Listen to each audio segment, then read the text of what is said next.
Yo, what's good, everybody? Keith Momos in full color, and today we're doing our Assassin's Creed Mirage review. I'm going to be splitting this into two different videos. This one, I want to just focus on the game itself. In another video, I want to talk about Assassin's Creed, the franchise, and how I feel about the current state of that franchise. All right, but this is about Assassin's Creed Mirage. We're reviewing this on the PS5. It's available on all major platforms, even the PS4 and the Xbox One, along with Luna, if you're into that gaming space. So to start off with, I actually want to start with the voice acting. Very great voice acting. It's quite funny because I don't ever recall Assassin's Creed that felt super horrible by way of voice acting or by sound in any design. So kudos to that team for still just being A1. Next up is our visuals, and then visually the game looks really good. I will say that we can tell that from the PS4 and the Xbox One being present that it's held back some. This is basically Valhalla 1A, 1B. In some respects, I would say that Valhalla looks a little bit better in some regards. Ultimately, we're still at that Valhalla level. And one thing I think that really needs to be pushed visually are facial expressions. It's one of the tougher things, if not the toughest thing to get down with games, are facial expressions. But when you have a voice acting crew that's like really on full tilt, and just the models in the game not really being able to transfer that feeling. There's a moment where your mentor is very serious. She's very serious about something, and although the voice actress is absolutely killing this performance, the facial expression of your mentor is flat, so that whole feeling just doesn't go through. But your mentor's voice actress kills, absolutely kills her role. So with that being said, though, the visuals look really good. The environments look amazing. We know this team to take history very serious, not only with the game and the storytelling, but also in the depiction of the area that you're in. I mean, this is a team that when the Notre Dame fire happened, they were consulted to help rebuild that building because they lost some of the schematics and things of that nature. So Baghdad looks amazing. It feels amazing to be in. It feels like you're in a city. It's alive. You got people doing all sorts of things. And with that, I actually just want to jump right into the gameplay with this. I love the fact that the notoriety system came back. So if you do some high profile stuff, people gonna start snitching. They're gonna start telling. And when they start telling, you know what I'm saying? You gotta start letting people know, like, hey, yo, come on, don't tell now, don't raise my notoriety level. And that does have a major effect. If your notoriety level is high, you're just walking through the city, somebody's gonna be like, hey, yo, that's the guy, like, guards, come get him. So the city feels alive, and sometimes it feels like it's against you at times. So you do have to, tuck away. And with that is a thing that I feel like they were trying to bring back a lot, which is the stealth aspect of Assassin's Creed. Our last 4 entries, I would say, really have just been about like just combat, which seemed to be like just the path that they wanted to go in, was combat. And this is Assassin's Creed. Combat does exist, but the stealth aspect was supposed to be, placed first. With that being said, stealth is kind of placed first, and combat is dumbed down tremendously. Like, you really aren't making builds the way that you once did with Assassin's Creed Valhalla, with Odyssey, with Origins. Like, that really doesn't exist in that capacity anymore. So what you do have are tools, and I'm not gonna lie to you, these tools are absolutely overpowered. Like, it's so funny because it's like they dumb down combat so much, but then they give you these overpowered tools to where, yeah, like, stealth is what they're trying to get you to do, but you don't need to go stealth. You literally could just go walk into a mob, and smoke bombs are the most overpowered in my eyes. You just walk into a mob, you just throw down a smoke bomb, they're all just gonna get stunned, and then you could just assassinate everybody in the smoke bomb. It's absolutely nuts. And then you could just walk around and do what you need to do. You can do your investigation, figure out what's going on, and that's that. Speaking of the investigation of what's going on, a lot of that has been brought back. So that whole investigation board that they have been doing, hey, I'm getting clues, linking me from this person to this person, making sure I'm killing the right person in the end, that, this is the guy who did it.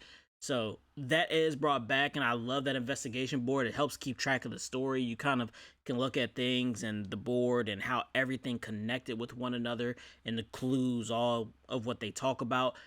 This game definitely has brought down the scope so it feels a little bit more tight knit. In the games of old, I think that investigation board spanned so much land and so much space that it was cool because it showed how much the Order, who would go on to be known as the Knights Templar, but it would show what the Order was capable of and how far their influence reached. It's nice to see that kind of scoped down some so that it feels like, okay, cool, we have the Order within Baghdad, and the Order within Baghdad is doing this evil deed, and we're trying to figure out, how to stop it. Overall, though, with the notoriety system coming back, combat being dumbed down, but yet at the same time, tools were just absolutely scaled up to just be absolutely crazy. It made it fun. Like, I did have a ton of fun just doing that. I did do my best to be stealth and try to do that, and it was really cool to see how much effort was put into how you could sneakily get into the building 5 different ways. You can bribe people, you can blend in with the crowd, you could go combat if you really wanted to.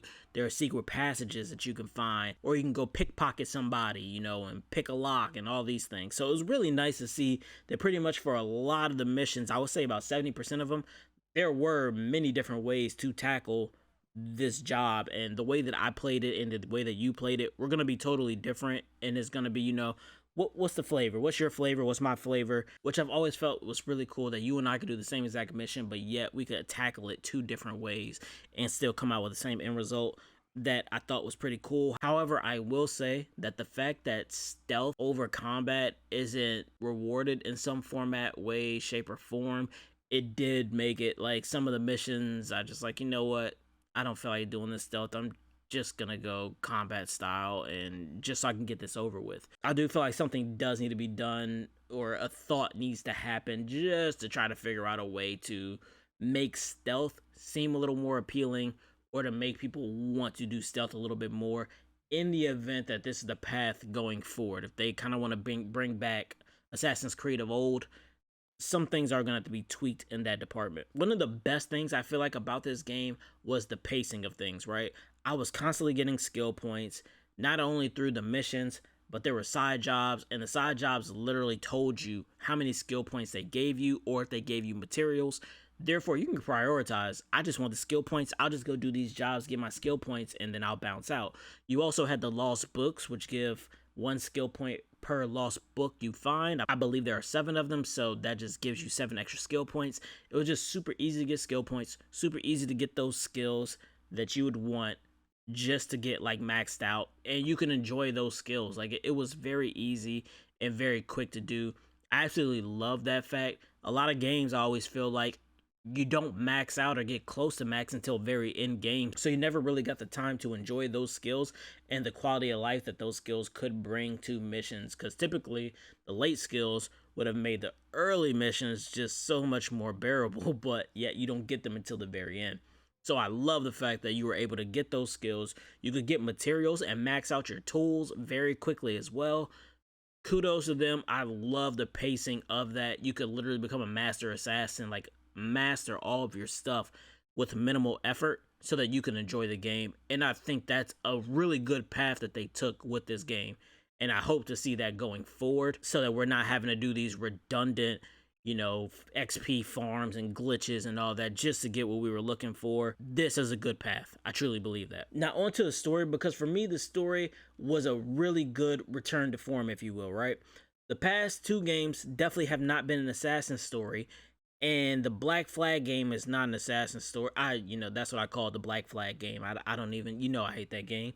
But those were not assassin stories. But I was worried for a little while, because between Odyssey, Spartan, Valhalla, Viking, I started to become worried that these stories would not be about assassins anymore, and this definitely brought back not only just being an assassin, but they went back to, being a part of a brotherhood. Like, I love the way that this game opens up with the brotherhood of the assassins, talking about what it is, what's their mission statement, what it is that they do. I thought that was absolutely excellent, because the last couple games, like I said, they weren't assassins, they were assassin affiliates, which cool and all, but I believe given the title of the game, Assassin's Creed Valhalla, you're a Viking. You have very little to do with being an assassin other than you had similar enemies. That to me didn't make it an Assassin's Creed story. Overall, I thought this was a really good story path. The story to me was good. However, I will say if you have not played an Assassin's Creed game, do not play this one. You will not like the end will mean literal nothing to you and it'll feel like a waste of time. Even if you played Assassin's Creed games, if you did not play Valhalla, you should not play this game because the end will literally mean nothing to you. Got that. Now, even if you did play Valhalla and you do not understand the Norse mythology and what was trying to be explained via Valhalla, do not play this game because you will not understand. The part that this story goes left on is the very end, because the very end you need very specific information for that part to make sense, and that to me is where this whole thing went off track. And why did this go off track is because a very crucial element that is necessary, I feel like, for all Assassin's Creed games did not exist here. There was no present day. Now I'm going to get into a lot of that in the next video, but that is a major necessity to me to link to urgency and all these things. Why is it important that we're looking at Basim's life? Why? None of it feels important at the end of the day. It just feels like you're playing an assassin game, which cool, like standalone, fine. I'm not really upset with it. However, Assassin's Creed game, I'm not sure how I feel about not having a present day, how I feel about no real rhyme or reason that this story exists. I mean, I can speculate why this story exists. You know, I would just like a really fleshed out thing. So overall, story is good until you get to the end. So I don't know what to call that. I'll say, you know, story was like an 8. If I had to put a number on it going through, the end probably dropped it down to about like a 6.5 for me, personally. And the fact that no present day exists, I mean, that's probably what dropped it down to that 6.5 for me. So story is okay at best, but it does feel like maybe they just couldn't figure out how to link this to present day, so they decided not to even make the attempt. And with the prerequisite of having Valhalla in your arsenal is where I start to draw a lot of issues with this game. All right, so final verdict. This game is a good game. However, it is not a game that I would pay $60 for. If anything, this should have been a Valhalla DLC. I really do feel that way. This should have just been DLC for Valhalla, maybe $40 price or something like that. But I wouldn't pay $60 for it, especially this game is scoped down. And as much as I love the fact that it's scoped down, an issue was created, I feel like. You had Odyssey and Valhalla, which were bigger games, which were, you know, 35 to 50 hour, you know, campaigns and whatnot. And now we come down to this, which I cleaned it in about 18 hours. But not only did like I clean it, like I got a lot of the collectibles. I've got the Isu armor, which I got like early. So I got pretty much everything I possibly wanted to get, and I cleaned it all in like 18 hours. I only have like 2 more contracts left, and the couple more lost books. The enigmas I haven't done because I didn't have really any rhyme or reason to do them, but overall, like, I've pretty much done, I would say, 85% of the game within 18 hours. Valhalla and Odyssey, you're not doing 18 hours, ain't cutting it for that. An issue has now been created because the other games had this much content at this price point, and now this game, you give a lot less content at this price point, and I feel like a format of issue has been created.